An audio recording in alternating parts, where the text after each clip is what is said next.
Hey guys, my name is Taya and today I'm here to do another Legend of Korra review for you guys. Before I get into the review, I'd just like to say happy Halloween. I hope your Halloween's going great. It's only 2:50 right now, so I mean I can't go trick-or-treating yet, but definitely will be later. So without further ado, let's get into the review. So the episode opens with Korra rolling up in Zaofu like she already owned the place. Like Suyin's already surrendered to her and pledged her loyalty. Okay, Kuvera, I got you. We see a scene with Batar Jr. and Kuvera having a little talk. And can I just say, Batar Jr. is literally a little bitch. Like, he's so evil, it's not even funny. And he mentions that he's ready to take Zaofu by force. If I can actually talk.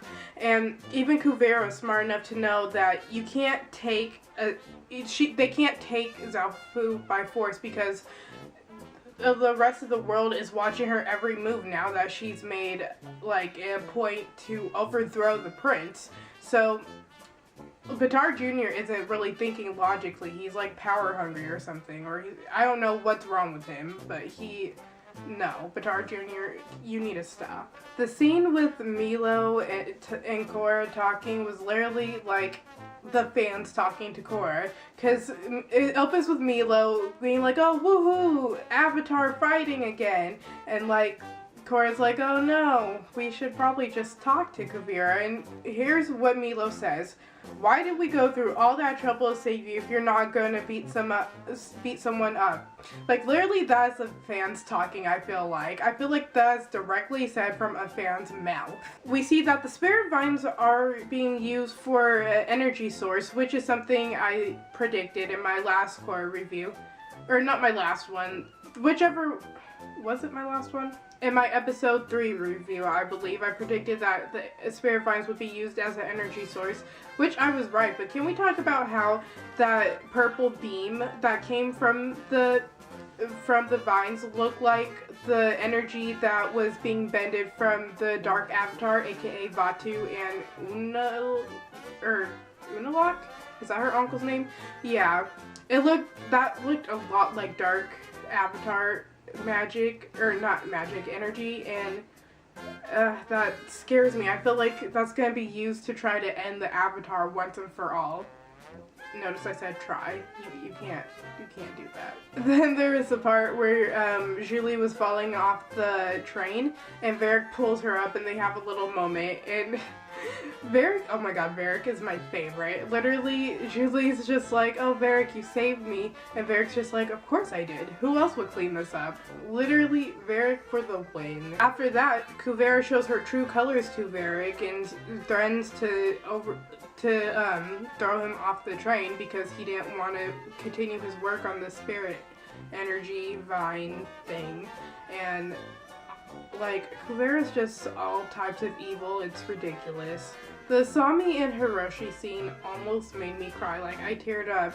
Like, it's sad to see Asami go through this because she's such a confident and like nice and strong person, but to see her in that state is just, ugh, I hate it. And then her dad goes, you are the greatest thing I ever created. Literally hit me in the feels. Hiroshi, you're just begging to be let into our heart again, aren't you? Kuvera tries to use Bolin to negotiate with Sue, which obviously didn't go down very well because trying to take over anything isn't going to go down well with the leader. Batar is being brainwashed, obviously. He does not even get the hint that he's being brainwashed. At least Bolin has enough sense to question Kuvera when the time comes, but Batar doesn't even have enough intelligence to know that there might be something wrong with what Kuvera is trying to do. I love how in that scene, Opal really stood her ground. She wasn't taking anything from anybody, and even though she loves Bolin, she has to go against him because what he's doing isn't right. Korra arrives as Zaofu, and the way she was greeted was not as I expected. They kind of just, I mean, besides Suyin, they kind of just were like, oh hey, it's Korra. She's back. Like, I expected something big, but no, it's just like, oh hey, Hi, Korra. Bolin, like I said, begins to question Kuvera and her motives, and Kuvera picks up on the fact that Bolin's starting to doubt her and her abilities of uniting, and we see that she threatens to send him to a re-education camp, which reminds me of Judy from the last Airbender series when she was assigned to go to a re-education camp. There's something weird with the Earth Kingdom. They're a big factor in manipulation, whereas the Fire Nation, besides Azula, is a big factor in force. Well, at least it used to, and wars and stuff like that. But the Earth Kingdom seems like they're known for manipulation, which is really weird, especially the Dai Li. The Dai Li in the last Airbender series were manipulating people, and still to this day, the Dai Li were all about manipulation with, like, you know, the new airbenders and stuff. So, you know, the Earth Kingdom is a kind of a shady place. We see Suyin's backstory with Kuvera. Basically, she took her in when she was a little kid, and which makes this story a little bit sadder since Suyin saw her as a daughter and, you know, felt betrayed and hurt that Kuvera went against her and her wishes. In the flashback, Suyin tells Kuvera that's not going to happen, referring to her taking a bigger role within the Earth Kingdom.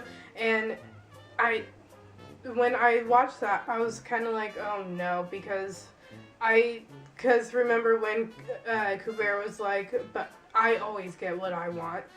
And so that was just a factor that kind of just made me realize that Kuvera always gets what she wants, but Korra does not want what Kuvera wants, so that's going to cause a lot of conflicts. And yeah, in the flashback, Kuvera turned against Sulin and stole her security. Sure. It's Korra's first day back, and Sue wants her to go into the Avatar state and basically kill a bunch of Kuvera's people. And it's like, really, Sue? Her first day back in 3 years, and you want her to fight is the first thing you ask of her? But alas, Korra takes the Aang approach and decides, hey, maybe we should try reasoning with them, because that always works in the Avatar world. So we see Asami in the park with a dad and a daughter playing together, and she kind of gets the feels because she remembers when her dad would play in the park, I guess, or we're close. Then the scene where Bolin and Varric realize that Kuvera is crazy. I've been trying to say that. I've been trying to say she's evil and she's crazy. And Bolin and Varric managed to escape the little place where Varric was developing the energy source. So the big moment where we've been waiting for, Kuvera and Korra finally meet, and it wasn't even what I thought it would be. It kind of looked like one of those Western showdowns where they're like all walking up with their guns and they're like, yeah, but Kuvera manages to brainwash Korra into talking with Sue, and I'm like, no, Korra, why? Like, I wanted there to be a fight between Kuvera and Korra so bad. I wanted Korra to just punch her in the face with a rock. I mean, that didn't happen, but I'm sure next episode. Just gotta stay tuned. Kuvera mentions she's tasked with bringing stability within the Earth Nation, but at the same time, Korra is tasked with bringing balance to the whole entire world. So obviously, Korra overthrows Kuvera in many ways. Not only the fact that she's supposed to bring balance, but the fact that she's an avatar, and the avatar has more say over this random chick who's trying to, like, force everyone into pledging their allegiance to her. So there's a big showdown between Julie, Varric, and Bolin versus Kuvera's people, and I mentioned in my last episode review that I think there's going to be a battle between Bolin and Kuvera's people, so I'm glad that actually came true. He loved Bentham, it was so great. He had them right where he wanted them. Until freaking Batard Jr. Captured Varric. I hate Batard Jr. Batard Jr. sucks. Can we just talk about Julie for a second? Julie throughout this episode has been Julie has always been like one of the best minor characters to me, and she doesn't even say much. Julie is Julie, and that's great. During the fight, Bolin breaks out of the Mega Tanks and decides to start bending at them, which is something I like because, you know, the Mega Tank things are cool and all, but I come to this show for the unique fighting style that they have, which is bending. I don't really like, I mean, it's cool, don't get me wrong, but I much prefer to see bending fights because, like I said, that's what we come to this show for. This show has such a unique style of bending that we've never seen in any other show ever before. And so, you know, I like seeing bending fights more so than fighting with technology. The next scene is the scene with Asami trying to forgive her dad, and she's like, hey, let's play some Pai Sho. Oh, feels, again, oh, the show and my feels just, the Bright feels like they can take away my feels. And they can, and it hurts badly. So we see that Julie pledges her loyalty to Kuvera, and I'm calling bullshit on this, honestly. Kuvera, okay. Julie and Varric have been partners for a very long time, it seems like, and they have a sort of trust and a sort of relationship.